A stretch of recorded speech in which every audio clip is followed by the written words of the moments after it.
生日当天，老婆的男闺蜜发了一条晒手的朋友圈，配文是：听说内衣肩带可以宣示主权，有人领走我这只可怜的小狗吗？老婆笑着说她幼稚，可转头就将内衣肩带戴在了她的手腕上。我去质问老婆，她却一脸理直气壮：我们是好闺蜜，你心思能不能不要那么龌龊？我笑了笑，转头让助理当场把手里给他准备的好资源分给了新人，他们只是我的下属，你不会生气吧？大家好，开始今天的分享之前，希望你能给人间烟火点个订阅，我将会分享更多优质的内容。在我30岁的生日宴上，大家纷纷向我举杯庆祝，赞扬我年少有为。我脸上挂着得体的笑容应酬着，眼睛却止不住地看向门口。我在等我最最亲爱的老婆林熙荣。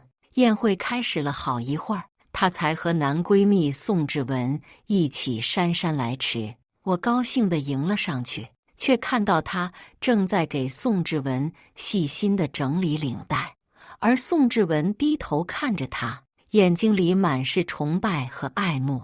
他的动作是那么温柔，那么细心，两个人靠得很近，莫名的有些般配。可我只觉得无比扎眼，快步向前，想要打断这一幕。然而，当我看到宋志文手上的那条内衣肩带时，突然顿住了脚步。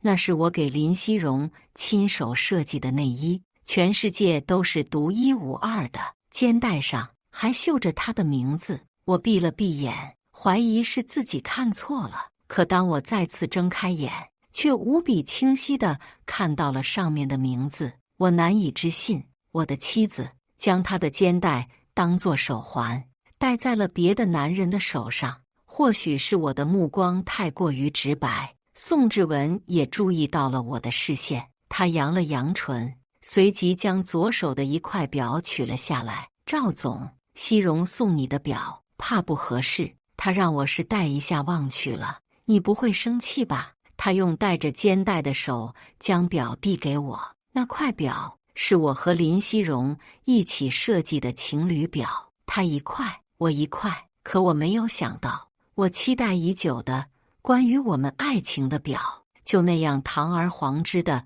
戴在了别人的身上。见我脸色难看，宋志文满脸喜悦，眉眼之间尽是兴奋和得意。这时，林熙荣走了上来，在我脸颊上亲了一口。老公，生日快乐！我的生日礼物，你给别人试戴。他却毫不心虚。老公，志文刚帮我接了个好句，他就是想试戴一下，我就给了。你不至于这么小气吧？我看着他，突然间意识到，我曾经和林熙荣结婚时许诺的愿得一心人，白首不相离的海誓山盟，早已经在不经意间崩塌成碎片。林熙荣被我看得有些不自在，他扯了扯我的衣服，够了，别让我和志文下不来台。所有人都看着这场闹剧，看着我的难堪，可他的心里只有宋志文。我自嘲一笑，随即冲着助理耳语了几句。助理愣了愣，转身走上了主席台，高调宣布：赵总决定把天娱传媒的4部新剧分给公司的4位新人小花，希望大家继续努力，不负公司的期待。大家掌声再次祝赵总生日快乐，台下瞬间掌声雷动，伴随着一阵一阵的欢呼声。赵总万岁！感恩赵总！原本正在和宋志文谈笑风生的林熙荣听到这个消息，瞬间脸色铁青，他紧紧地抓着手里的杯子，愤怒地看着我：老公，你这是什么意思？一直以来天娱传媒有什么新剧不都让我先选的吗？我摇晃着手里的红酒杯，满不在乎地说道：不就是一部新剧吗？你不会生气了吧？你……林熙荣想要反驳我，却也知道自己理亏，半天说不出话来，反倒是宋志文在一旁抱不平起来：赵总，就算你因为蓉蓉把表送我是待你不开心，也不能拿蓉蓉的事业开玩笑啊！你算什么东西，也配在我面前指手画脚？宋志文被我吼得愣了愣，脸色苍白，眼睛微红，仿佛受了天大的委屈。我知道在赵总眼里，我不过就是个打工的，配不上名表。我现在就把表还给你，你打我骂我，甚至开除我都可以，只求你不要为难蓉蓉。宋志文一边说着，一边跪了下来，将表双手托给我。这一套动作下来，倒好像是我在仗势欺人一样。林熙荣赶紧去拉他，不准他跪。志文哥，谁说你配不上名表了？我把它送你了，就是你的，谁也不能欺负你。安慰完宋志文，他又红着眼向我控诉：赵君衍，你怎么这么小肚鸡肠？家里名表都几十只了，你明明知道志文哥帮了我很多，不过是一个手表而已，他也只是试戴一下，你为什么就是非得揪着不放？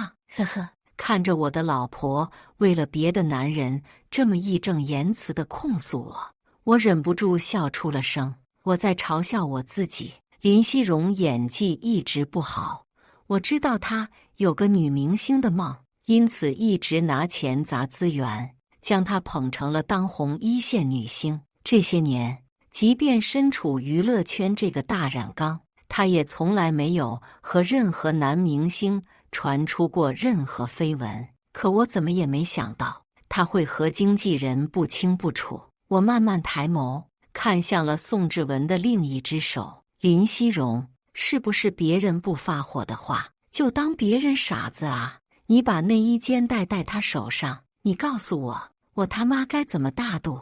林熙荣见状，眼里少有的心虚，他瞥了眼宋志文，最终还是哄我。最近有女孩骚扰志文哥，我只是借他挡烂桃花而已，又不值钱。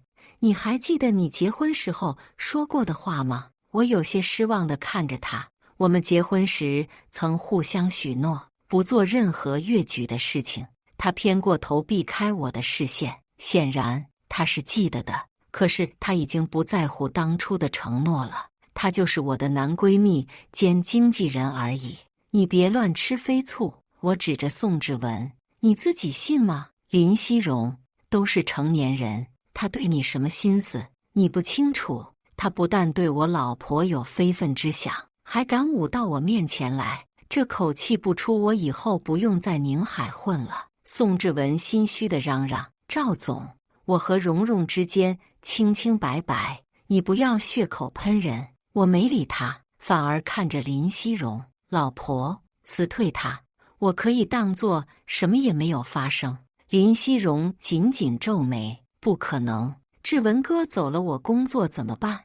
我可以帮你把全国最好的经纪人挖过来，给你最好的资源，怎么样？即使是这样，你也不肯放弃他是吗？不行，我从出道一直是志文哥陪着我，如果我为了利益辞退他，岂不是忘恩负义吗？赵君衍，你为什么非要和他过不去啊？我冷漠地说道，我就是要和他过不去，我要让所有人知道，不是什么阿猫阿狗都能觊觎我的女人。这时候，一直畏缩在林熙荣身后的宋志文突然冲到了前面，他手里拿着一把餐刀，冲我喊道：赵总，你不要再为难蓉蓉了，千错万错都是我的错，我以死谢罪行了吧？他说着就把餐刀往手腕上割，林熙荣拦住了他，餐刀在他手上划开了一个小口子，鲜血流了出来，看起来很严重，其实伤口根本没多深。可是林熙荣心疼疯了，拉着宋志文要送他去医院。我拉住了他，别走，这点小伤是骗。我话没说完，林熙荣突然狠狠地甩了我一巴掌，人都要被你逼死了，你满意了吗？赵君衍，你真是个无情无义的暴君，如果志文哥出了什么事，我跟你没完。说完，他拉着宋志文急匆匆地走了。临走时，宋志文还转头挑衅地看了我一眼，嘴角比 AK 都难压。我按着突突直跳的太阳穴，按压住了砸东西的冲动。说出来你可能不信，我自己都不信。我，宁海市的首富，在30岁的生日宴上，老婆和别的男人跑了，走之前还被扇了一巴掌。我让助理封锁了这天晚上发生的事情，可消息还是泄露出去了，并且登上了热搜，标题就是宁海首富仗势欺人，金牌经理人被逼割腕，配图是宋志文手腕的伤口以及在医院输液的照片。我眼尖地看了眼照片水印的手机型号，和林熙荣的手机型号是一样的。我感觉心里被针扎了一下，安慰自己这可能只是巧合。我不愿意相信我的老婆会帮着一个外人造势来对付我。这件事在网上引起了轩然大波，很多人在攻击我，公司媒体号和我的私人号都收到了无数的谩骂，也有很多残存理智的网民喊话林熙荣：荣女神，你老公欺负你经纪人的事情到底是不是真的呀？对呀，这么大的事情，你怎么都不说句话呀？你傻呀？赵君妍可是她老公，如果她老公是清白的，她肯定帮她老公说话呀。难怪了，沉默就是默认了吧？我决定让子弹飞一会儿，同时也在等待着林熙荣的表态。时隔3天，我没有联系林熙荣，林熙荣也没有联系我。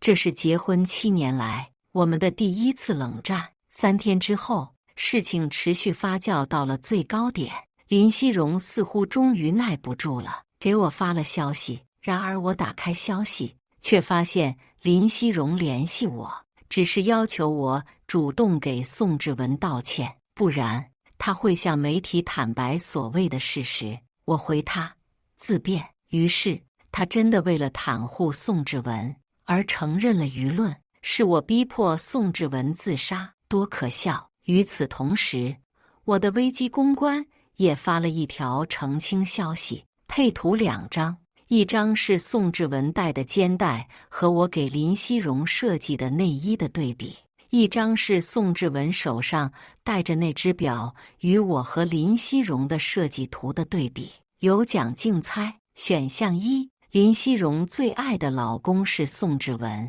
选项2，宋志文偷表。答案不言而喻，吃瓜群众恍然大悟。不管是哪一个答案，我让宋志文离职都不过分。危机公关发出之后，再一次引发了轩然大波。不过这一次，大家攻击的焦点变成了宋志文和林熙荣，我没有再关注，而且让助理联系公司律师，我要和林熙荣离婚。我和林熙荣从校园青葱走到婚姻殿堂，我一路看着她从一个青涩的女大学生变成了现在光彩夺目的女明星，而她也见证了我把家里的公司从籍籍无名到现在的宁海第一。我们见证了彼此的平凡到辉煌。如果可以，我只想和她共度余生。可是他却从这条2个人的轨道上面脱轨了。我给过他2次机会，可他每次都毫不犹豫地选择了宋志文。既然如此，这段残破不忠的婚姻也没必要持续下去了。晚上下班回家，桌子上摆着一桌子的菜，中间是那款林熙荣本来说要送我的表。林熙荣端着蛋糕，唱着生日歌，从厨房走了出来。老公，生日快乐，快来许个愿。可惜我的生日已经过了，而这块已经被人捷足先登的所谓的限量版定制表，也早已经失去了它的意义。我站在餐桌前没有动。老公，别生气了，肩带我已经要回来了，是我看他单身太可怜了，我下次保证不会了，你原谅我好不好？结婚的时候，你不是说好了要永远包容我的吗？他走过来，抱着我手撒娇，有那么一瞬间，我感觉回到了我们热恋的那个时候。我叹了口气，终究还是心软了。可听到他下一句话，我的心又冷了下来。老公，如果你不生气了的话，能不能帮忙和媒体说点志文哥的好话呀？网络舆情太可怕了，你只需要给他鞠躬道歉就行了，很简单的。我的心在这一瞬间彻底死了。你们当初在网上攻击我仗势欺人的时候，怎么没想过舆情可怕？本来就是你不对啊！我被他的理直气壮气的差点一口气没上来。他的手机突然响了起来。什么？我马上过去。他拉着我焦急忙慌的往外跑，我拉住了他。去哪？网上好多人骂他，害得志文哥又割腕了。他甩开了我的手，一脸着急，看着他那模样，我一时恼怒，不知道的还以为你妈在医院呢，都是他自作自受，要死你让他死好了，管他这么多干嘛？赵君衍，你好狠毒的心！林熙荣红着眼跑了。半小时后，他打电话给我，语气很愤怒。为什么这么多记者在医院？是不是你安排的人故意来羞辱志文哥？他都已经割腕了，你还要怎么样啊？你是不是要逼死他？逼死我你才甘心？林熙荣，在你眼里我就是这样一个人？这么多年同床共枕的女人，出事之后竟然第一个怀疑的人是我，不是你还能有谁？结婚这么多年，我才发现这个女人这么没脑子。虽然我不屑于去管宋志文的破事，但我也不能任由脏水泼到我头上。他那点破事本来就在风口浪尖上，记者的鼻子比什么都灵，你还毫不遮掩地开着你那辆红色超跑招摇过市，这不是摆明了告诉记者宋志文在哪吗？林熙荣卡了半晌，那现在要怎么办呢？记者把医院都包围了，关我屁事？怎么不关你的事？事情都是因你而起，你来医院当着记者的面给志文哥道歉，误会不就解除了吗？呵，原来在这等着我呢，要我给他道歉？做梦吧！我挂了电话，林熙荣很快又打了过来。赵君衍，你现在马上过来给志文哥道歉，不然我们就离婚。行，我把地址发你，你马上过来，我们离婚。什么？电话那头林熙荣仿佛很不可思议。赵君衍，10几年的感情，你现在竟然因为一块表和一条肩带就要和我离婚？你是不是在外面有别的女人了？我现在算是知道了，心累到极点，一个字都说不出来。我挂断了电话，马上电话又响了，是一个陌生号码，我以为还是林熙荣。离婚吧，没什么好说的了。电话那头愣了愣，诡异的笑道：加我个联系方式吧，如果赵总要离婚的话，我这里有一张照片，估计你会很需要。我心里涌起一股不祥的预感，对方发过来的照片全都是林熙荣和宋志文的暧昧照片，两个人在沙滩上牵手漫步，在烛光下共进晚餐，在夕阳下拥抱接吻。我和林熙荣谈恋爱一起做过的事情，他都和宋志文做过。他和宋志文一起出差的那些日日夜夜，到底还发生了些什么？根本不能细想，一想到我的心就痛得发抖。我打理公司这些年，有不少商务局，面临的诱惑也不少，可我的心里一直都只有他，从来不在外面拈花惹草，甚至不会多看别的女人一眼。可他的肉体加灵魂都把我背叛了个彻底。那只钻石手表还在餐桌上反射着刺眼的光。钻石或许恒永久，但人心会变。这天晚上，我独坐在沙发上，喝空了2瓶白兰地。第二天睡到10点才醒，宿醉后遗症，脑袋还有点痛。我按了按脑袋，一看手机，发现有几10个未接来电，有我父母的，有助理的，还有公司股东的。我愣了愣，今天不是周末吗？看了助理的消息，我才明白，宋志文在昨天晚上又发了一条澄清视频，视频里的他手腕上绑着一圈白纱布，还在渗血，脸上胡子拉碴，脸色惨白，看起来好像刚从缅甸逃难回来，惨不忍睹的样子。不过他嘴里控诉的不是缅甸人贩子，而是我。对不起大家，事情是这样的，我花了50万买了个2手钻石表，没想到的是这只表竟然和赵首富设计的表撞了。他说着，突然跪在床上，干裂的嘴唇不断发抖。对不起，对不起，赵总，我知道我只是一个区打工人，根本不配和首富用一样的表，我真的知道错了，求求您放过我，我再也不敢了。视频最后还有林熙荣的出镜，镜头里她哭得梨花带雨，我见犹怜。老公，你就放过他吧，你非要把他逼死你罢休吗？不知道的还以为宋志文自杀都是我在后面搞鬼，他真的很会煽动人心。这则视频一出，大家关注的已经不是女明星有没有出轨经纪人的问题了，而是资本家仗势欺压打工人。这条视频引起了打工人的共鸣，大家纷纷在网上讨伐我，顺道骂自己的无良老板，甚至有人开始抵制我的集团。集团股票受到了冲击，甚至连累到了子公司。各个股东给我打电话发消息表达不满，甚至有些之前求着我合作的公司，现在都来找我要求解约，大有墙倒众人推之势。呵呵，这些人也太急了点。我扶着头站起来，淡定地给自己倒了一杯蜂蜜水，一边喝一边分析现在的局面。本来集团内部就存在一些两面三刀的墙头草，趁这次露出马脚，刚好都铲除掉。一艘大船想要加速往前开，就必须去除掉那些多余的东西。宋志文恨我想毁掉我，我能理解。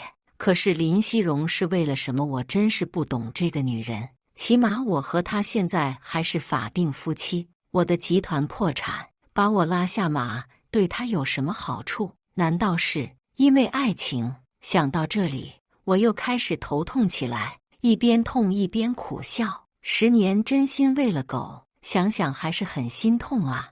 我撕掉了本来已经打印好的离婚协议书，毕竟10年感情，我想着好聚好散。本来还打算即便是离婚了，也会给他留2套房产和一些股份，让他能够继续过他无忧无虑的明星生活。可是现在看来不需要了。这时候爸爸的电话又打了过来，他喊我去锦绣楼吃饭。我一进包厢，看到我的爸妈还有林熙荣和他的爸妈都在。恍惚间，我仿佛回到了我和林熙荣初次见面的那天。家里人介绍我们认识，他笑着喊我哥哥，明艳而又美好。林熙荣看到我哼了一声，扭头看向一边，回忆瞬间破碎。丈母娘也察觉到了气氛不对，笑着打圆场：“君衍呀，快过来坐。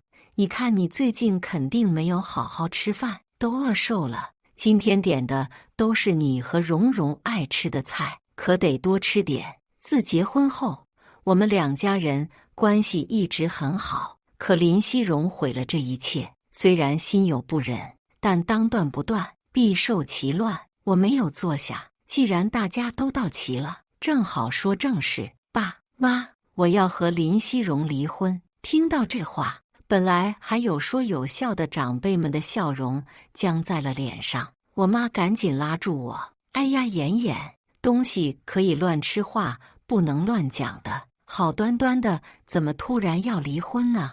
我丈母娘也很担心的劝我：“是啊，君衍，夫妻嘛，床头吵架床尾和，有什么事情坐下来好好说，别动不动就提离婚，伤感情的。”林熙荣哇的一声大哭起来，好像受了天大的委屈。爸爸妈妈，你们评评理，我就是送了一块表给经纪人而已，他一直揪着这个事情不放，把人家都逼得自杀了，还要和我离婚。以前他只要一哭，我肯定心疼得不得了，现在只觉得厌烦和脑残。你也承认是你送的表，怎么又在网上哭哭啼啼的帮宋志文证明表是他自己花钱买的呢？我那时候是着急呀。自从我怀孕之后，脑袋有时候有些不清醒，你就不能让人家，还一个劲的惹人家生气。他这话一出，好像往包厢投了一颗重磅炸弹。真的吗，蓉蓉？我可太开心了，终于可以抱孙子了。你最近有啥想吃想买的，尽管提，啥要求都能满足你。妍妍啊，你最近可得多让着点蓉蓉，不许再和她置气了。是啊，女人怀孕生孩子很不容易的。我爸妈和他爸妈都欣喜地围着他问东问西，关怀备至。难怪林熙荣一副有恃无恐的样子。如果是1周前，我大概也会欣喜若狂。可是现在我们都要离婚了，孩子没必要生下来，我陪你去医院拿掉。林熙荣的笑容凝固了。赵君衍，你是魔鬼吗？这可是你的亲骨肉，你为了一块表，竟然要害死你的亲儿子。我冷笑，这孩子是不是我的还不定呢。我爸把桌子拍得震天响。赵君衍，你是不是疯了？你在胡说八道，我打断你的腿。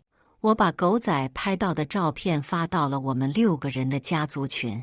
岳父的手不断颤抖，手机都拿不稳了，掉在了地板上。家门不幸，家门不幸啊！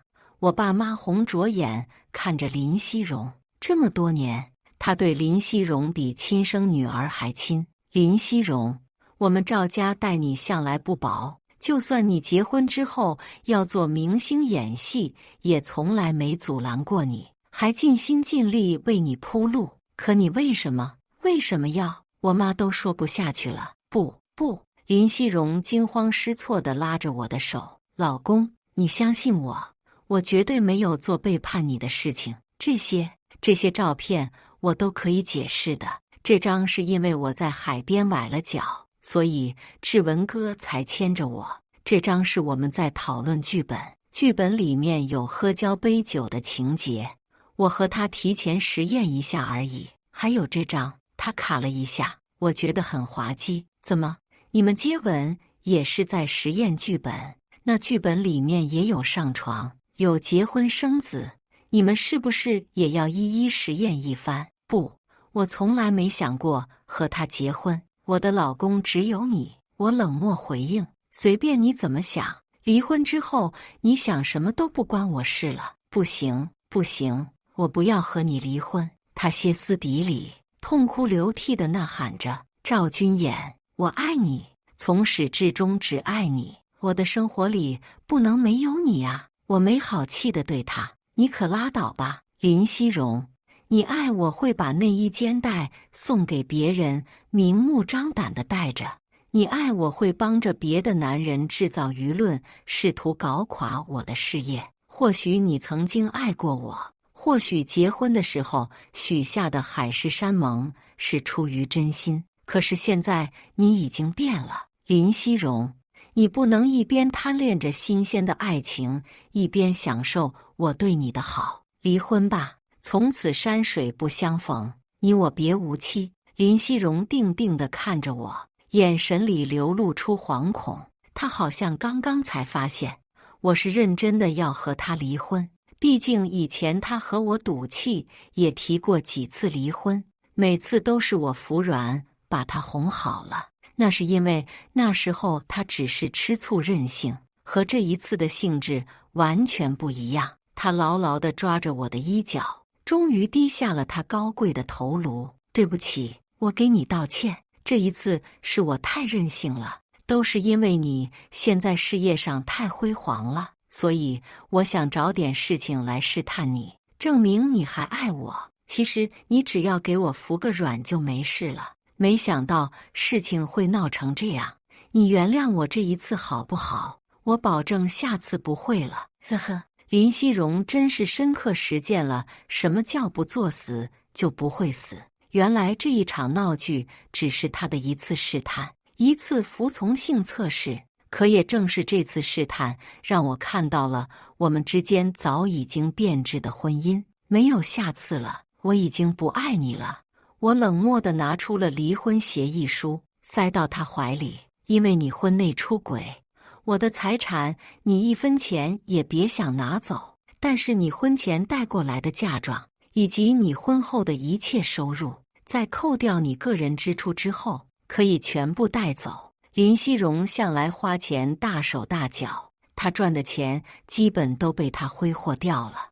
我查账才发现，原来宋志文撺掇着他用各种借口套走了我上千万，其中有很大一部分进了宋志文的口袋，这我可忍不了，必须得让他吐出来。林熙荣看了一眼离婚协议书，就开始发疯。赵君妍，你疯了吗？你一个宁海市首富，竟然想让我净身出户，你还是不是人？说出去不怕人笑话吗？这份离婚协议书我是不会签字的，不签字我就起诉离婚，让法院来判决。大概是想到了自己理亏，如果起诉他一定会输。果然是演员。林熙荣又开始变脸，眼泪好像断了线的珍珠，大颗大颗的往下掉。老公，你真的忍心这样对我吗？结婚的时候，你明明许诺过我，要包容我，要让着我。明明以前只要我一哭，你就会心软的。为什么你这一次这么绝情？你也知道我对你这么好，你却仗着我的偏爱，有恃无恐地伤害我。我不想再理他，转向岳父岳母。爸妈，情况你们也知道了，我和他没有可能了，这个婚必须得离，你们劝劝他吧。毕竟孩子月份越小，对身体伤害越小。说完，我头也不回地走了。我爸妈也走了。林熙荣砰砰地拍着桌子喊我回来，岳父卡住了他的手。你这蠢女人，放着君妍这么好的老公不珍惜，去和一个老男人搞在一起。早知如此，何必当初？在我和林熙荣交涉的时候，我的助理已经开始处理宋志文事件了。其实昨晚开始，我的危机公关已经连夜制定了好几套应对方案，只是需要我点头确认。我选择了最激进的一套方案，我要让宋志文身败名裂，永无翻身之日。我要让所有人明白，招惹我赵君妍没有好下场，这样才能镇住某些小人，保护好我的公司和我的家里人。不然的话，之后只会麻烦不断。危机公关首先爆出了我和林熙荣在生日宴上对话的那段视频，明眼人都能看得出来，宋志文得了便宜还卖乖，在故意挑衅我。是他抢走了我的生日礼物，而不是像他所控诉的那样是我欺负他。众人顿时汗颜，没想到他们口诛笔伐的仗势欺人的资本家，竟然是被欺负的那一个。紧接着就是赵氏集团从高管到基层都在为我发声，大家纷纷晒出工资条以及节假日的福利待遇，表示我们公司的福利待遇一点也不差，岂止是不差，简直是宁海市待遇第一。赵总，您公司还缺人吗？看看我。赵总，我愿意去您公司打杂。赵总，给个机会。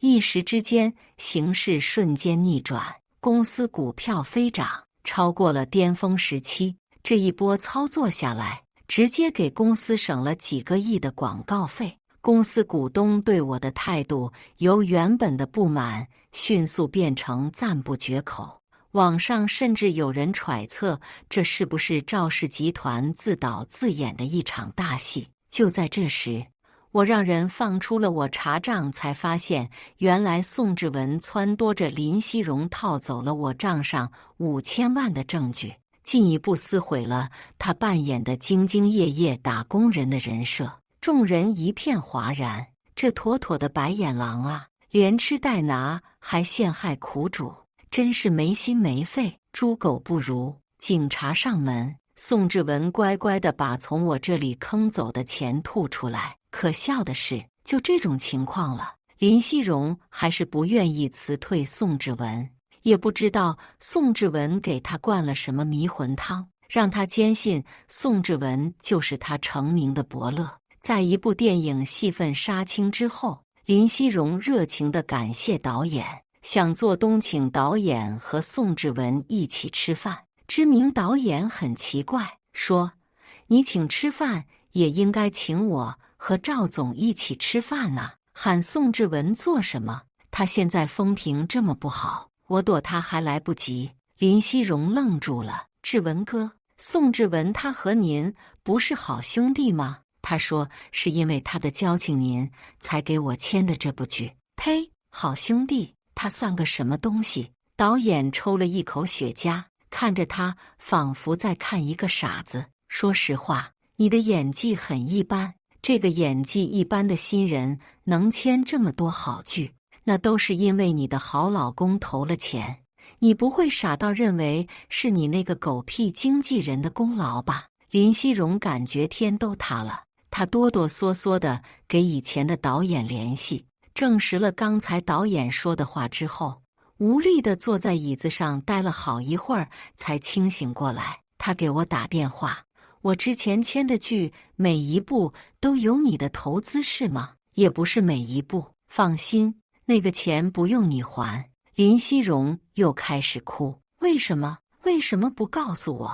我还以为都是宋志文帮的我还以为你根本不关心我的演艺事业，为什么不告诉我？”我恍然大悟，以前我不忍心看他无剧可接，偷偷给导演投钱，为他铺路，同时为了照顾他的自尊心，没有告诉他。谁曾想被宋志文狐假虎威地抢了功劳。不过现在这些都不重要了，就算是宋志文帮他接的戏，难道他就可以因为这个出轨宋志文吗？不管真相如何，背叛了就是背叛了。在那之后，他戏也不拍了，班也不上了，每天大着肚子在公司楼下堵我。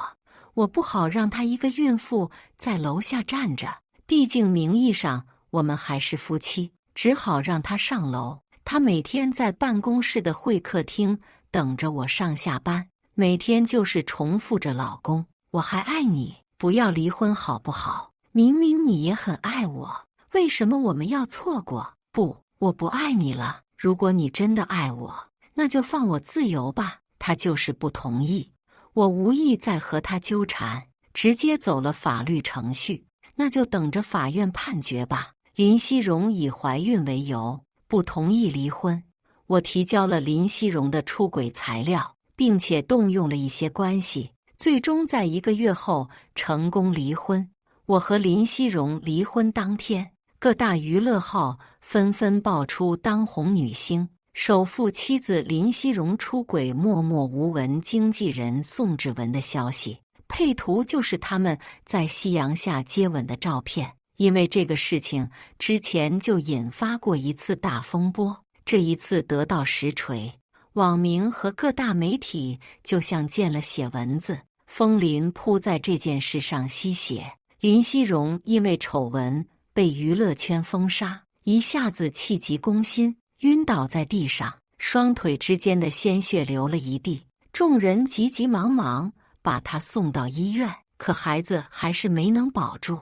我爸得知消息，气得对我破口大骂：“你这个畜生，都已经离婚了，你为什么一定要把事情做得这么绝？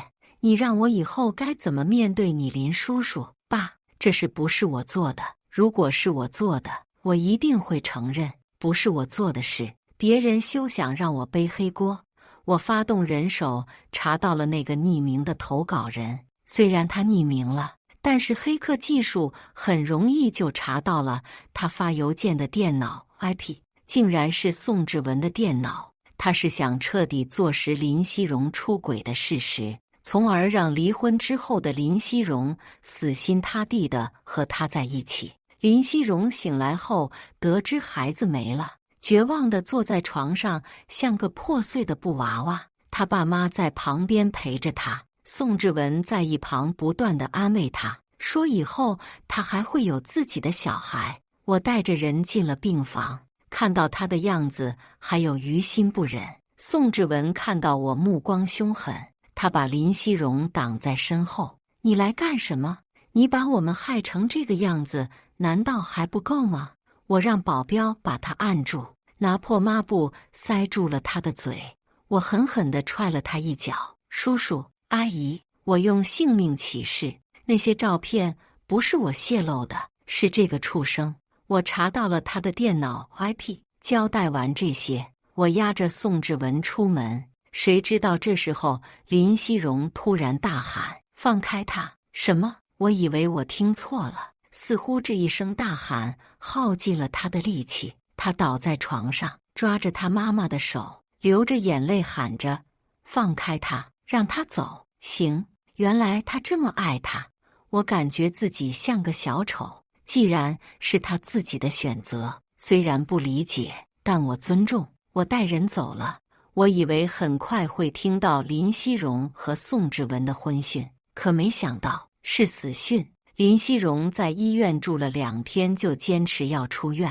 他和宋志文住在宋志文的出租房里。当天晚上，他用水果刀刺死了宋志文，然后又给自己割了喉。我在他的墓碑前哭了。明明是那么脆弱爱美的小姑娘，为什么去死的时候那么决绝？或许我从来都不懂你。如果有来生，希望我们不要再遇到了吧，或许对彼此都好。以上就是今天分享的故事。